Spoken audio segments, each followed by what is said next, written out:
Je vais passer la parole à Madame Mariam Dibo.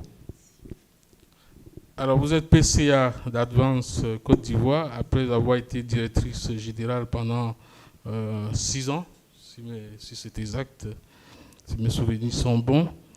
Alors, vous totalisez plus de 25 ans d'expérience professionnelle dans divers métiers de la finance, dont 12 années au sein du Fonds de capital investissement dédié aux PME en Afrique.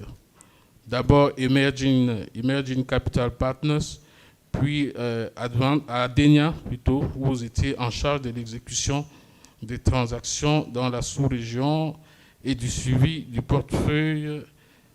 Et vous avez été membre de plusieurs conseils d'administration. Vous l'êtes encore, vous dirigez également à titre privé, comme vous êtes administrateur également de, je crois, Standard Chartered Bank.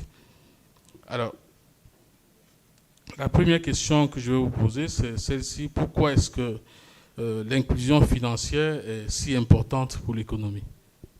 Merci pour la question. Merci aussi à toute l'équipe et à Monsieur Lauré pour l'invitation. Je crois que le premier keynote speaker avait dit que effectivement les intervenants ici présents représentent l'excellence. Donc c'est vrai, très heureux de faire partie de l'ouvrage. Mais aussi, le temps d'intervention était limité à 2 minutes par intervenant. Et ça devait marquer effectivement cette excellence-là. Et donc, on a été de très mauvais élèves, mes prédécesseurs y compris, il faut le dire. Pourtant, il nous avait donné le ton et lui, il a vraiment tenu dans les 10 minutes. Mais voilà, on n'a pas été bon et monsieur le modérateur a été très gentil avec les prédécesseurs. Bon, face à l'excellence. Voilà, c'est ça. Vous n'avez pas pu résister.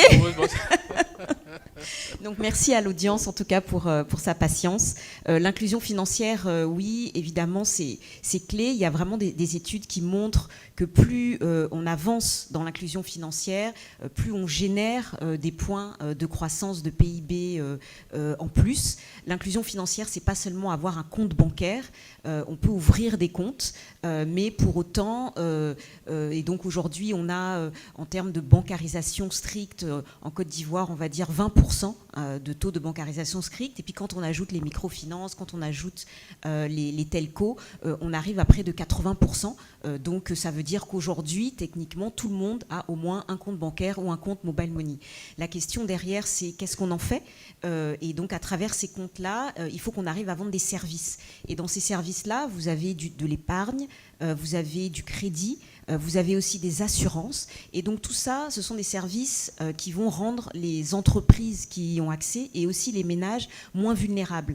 Donc on va vous vendre une assurance en cas de décès, on va vous proposer une assurance sur les stocks, on va vous proposer d'épargner en cas de choc.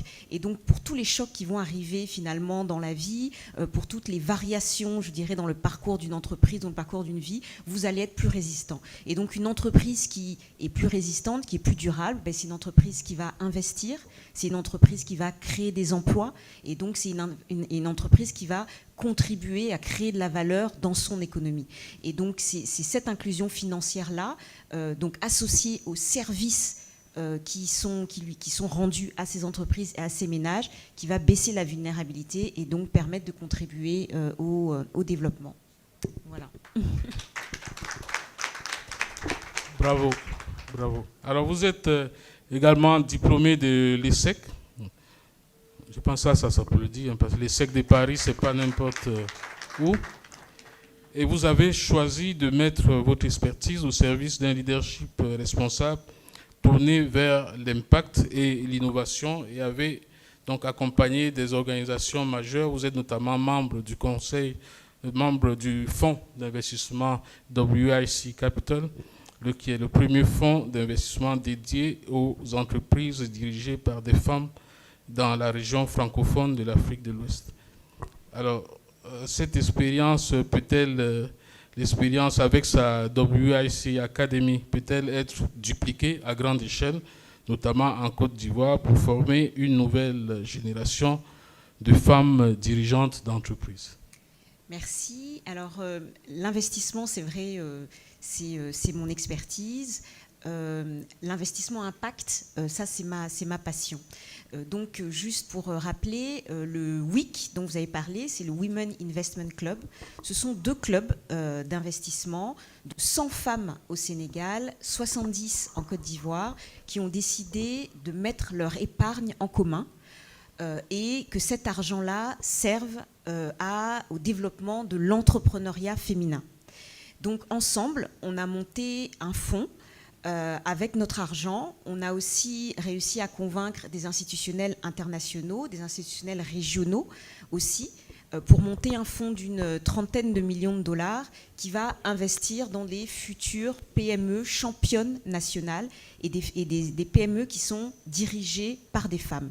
Donc il y en a énormément au Sénégal, en Côte d'Ivoire, dans d'autres pays. Et donc nous, notre rôle, c'est par le financement de promouvoir et d'accompagner leur développement. Mais quand on parle d'entrepreneuriat féminin, ce n'est pas que la question du financement. On a parlé tout à l'heure de l'excellence du capital humain. On a monté des programmes qui aident ces entrepreneurs-là à rendre leur société aussi plus durable, à transformer toutes leurs idées, toutes leurs énergies, tous leurs talents de ces femmes entrepreneurs-là, à les transformer en des modèles économiques qui vont durer dans le temps, des modèles économiques qui vont créer de l'emploi, des modèles économiques qui vont innover. On en a beaucoup parlé. Et donc, on a des programmes de préparation à l'investissement, des programmes d'éducation financière. On va leur apprendre, par exemple, la première chose qu'on dit à une femme entrepreneur quand elle arrive, c'est ouvre un compte bancaire et tout l'argent, tu le mets sur le compte bancaire avant de le ressortir pour que la banque ensuite ait une traçabilité. On va leur dire, attention, ne te marie pas sous le régime de la communauté des biens, marie-toi sous le régime de la séparation des biens. Bref, on va leur donner un certain nombre de conseils qui sont vraiment extrêmement utiles. Il faut savoir que les femmes regorgent vraiment d'énergie, d'enthousiasme, d'idées. Malheureusement, on subit 2000 ans de patriarcat, hein, et donc ça se ressent après dans notre envie, dans notre... on n'ose pas briller, on n'ose pas prendre le pouvoir, on n'ose pas dire que finalement tout ça c'est grâce à nous, hein, et en fait on était derrière.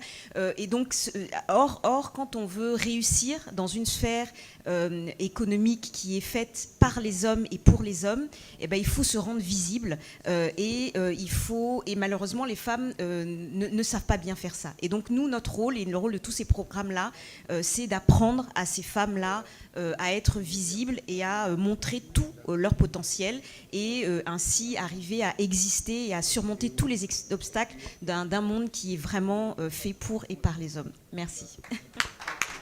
Bravo, bravo.